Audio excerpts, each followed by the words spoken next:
kyläyhdistyksen puheenjohtaja, arvoisa saijalaiset ja muut juhlaväki. Minulla on suuri ilo ja kunnia pitää tässä arvokkaassa tilaisuudessa juhlapuheen. Tuo Yrjö Heikin Tarmo soitteli viime vuoden puolella jo tästä tilaisuudesta ja sen järjestelyistä, milloin se piettäisi. Me oltiin yhteisesti samaa mieltä, kun elokuussa tuli tämä ympäristöministeriön päätös, että silloin syksyllä ei kannata tämmöistä juhlaa järjestää, vaan juuri tänä päivänä, ennen Sallapäivää ja viikonloppuna, jolloin Saijalla ja Sallassa yleensäkin on ihmisiä paikalla, jotka on muuttaneet täältä muualle ja mahdollistuu osallistuminen tähän tilaisuuteen. Tässä ei ole puhe, tässä on ympäristöministeriön päätös vähän niin kuin muistin tukena.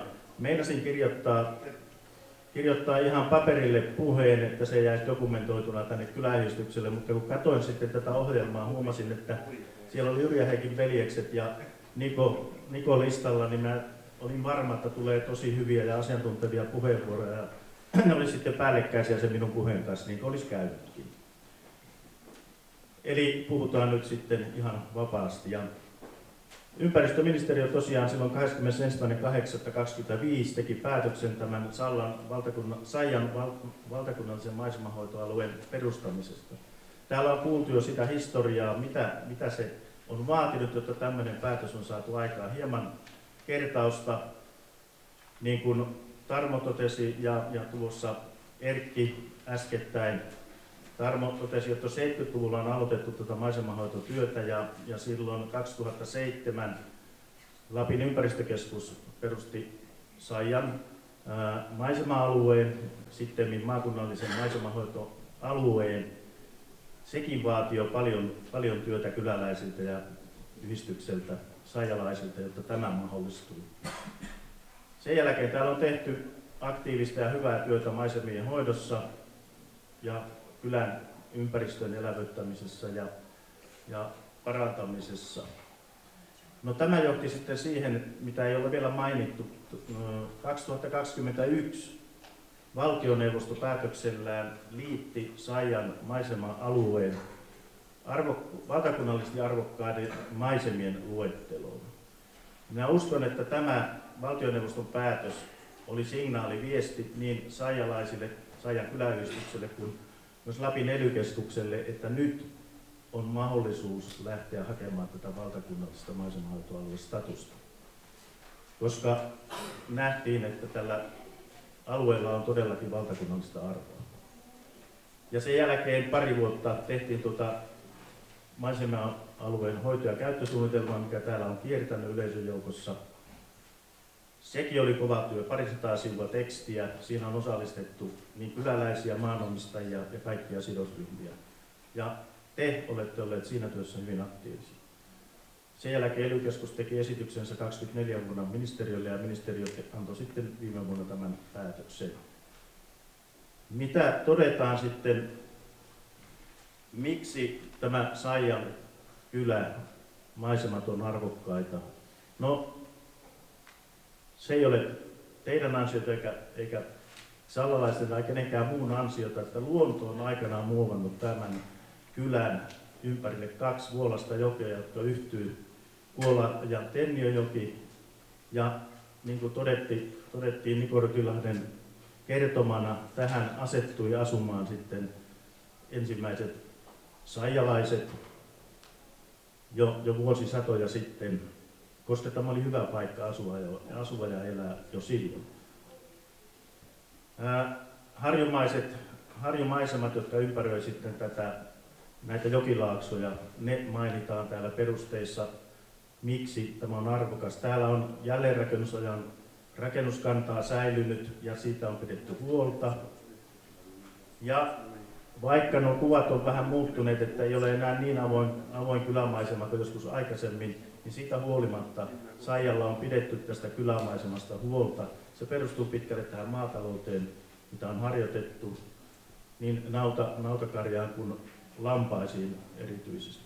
Ja se huoli, minkä Tarmo tuossa totesi, niin toivottavasti se ei niin kuin täysin toteudu, vaan päinvastoin, että tulisi näitä niittäjiä, näitä tuotantoeläimiä, jotka pitäisi osaltaan huolta tästä maisemasta. Tässä ympäristöministeriön päätöksessä luonnonsuojelulain mukaan voitaisiin antaa määräyksiä tai suosituksia. Minusta on hieno asia, että tässä ei ole annettu mitään määräyksiä siitä, miten Saijalla pitäisi toimia, miten teidän pitäisi hoitaa omia maita, peltoja, metsiä, tätä ympäristöä, vaan 9 eri suositusta.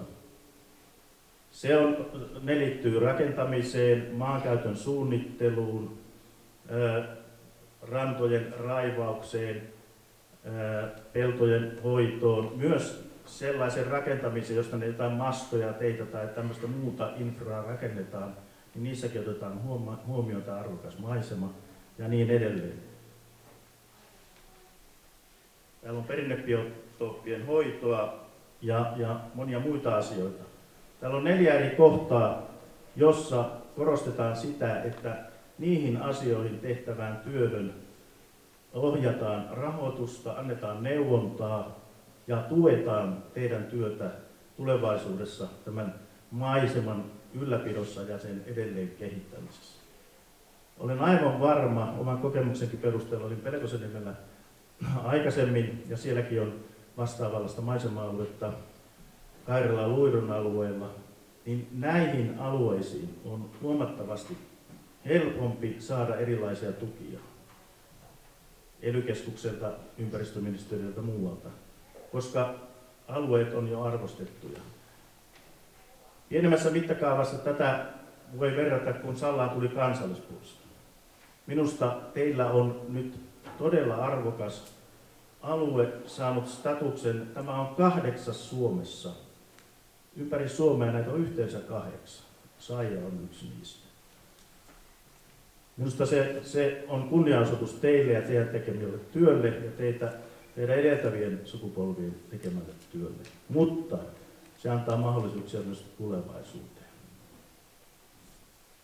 Saija, tämä maisema-alue ei olisi syntynyt pelkästään siitä, että on hieno paikka ja täällä on tehty näitä töitä, mitä tuossa todettiin.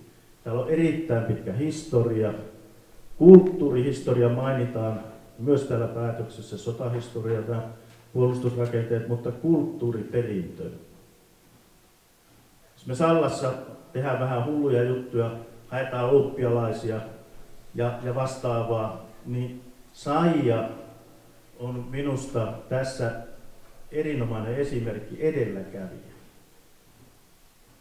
Ei missään muualla Sallassa, eikä tule mieleen muuallakaan Lapissa tai Suomessa kylää, missä järjestetään ei maailman mestaruusasioita, vai maailmojen välisiä pölkkyparin petankikisoja. Mennään vähän ylemmäs eri sfääreihin.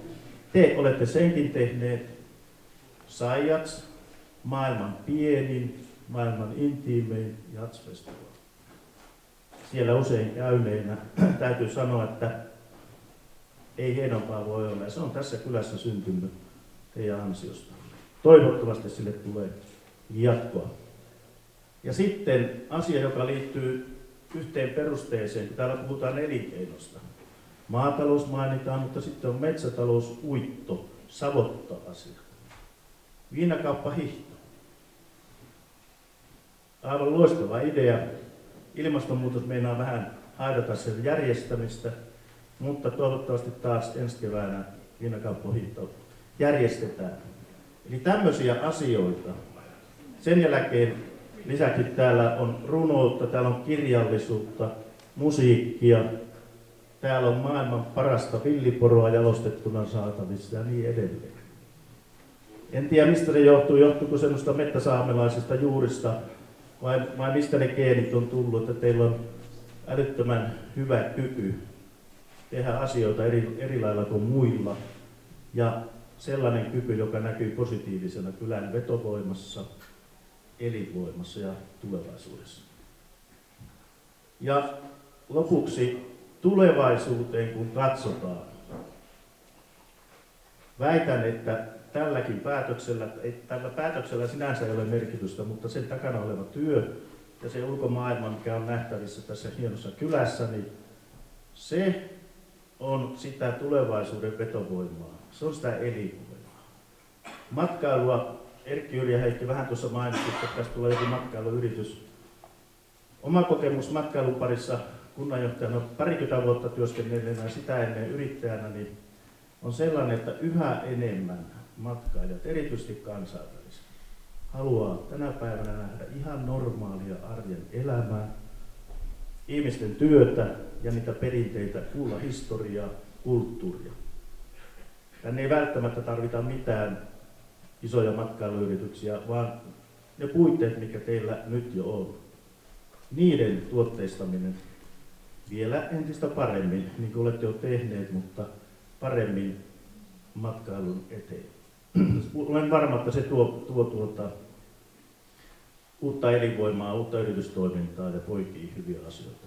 Nuoret, joissa on se tulevaisuus, he arvostaa asioita, joissa on otettu ympäristö huomioon.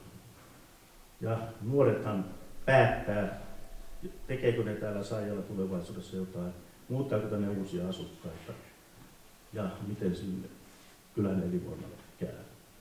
Minä uskon vakaasti, että Saijalla on erinomaisen hyvä tulevaisuus.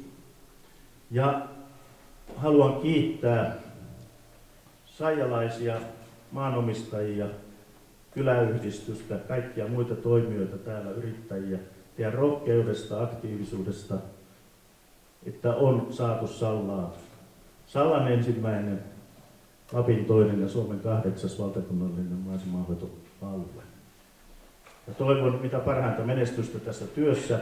Kunta on varmasti jatkossakin, niin kuin Tarmo totesi, yhteistyökumppanina ja auttaa parhaansa mukaan tukemalla teidän töitä tämän maisemanhoitoalueen kehittämisessä. Ja pyydän Tarmo Yrjän Heikin tänne kyläyhdistyksen puheenjohtajana paikalle. Kiitosten lisäksi niin Sallan kunta haluaa muistaa kyläyhdistystä pienellä tuella, joka toivotaan käytettävän tämän perustamiseen ja jatkotoimenpiteiden hoitamiseen.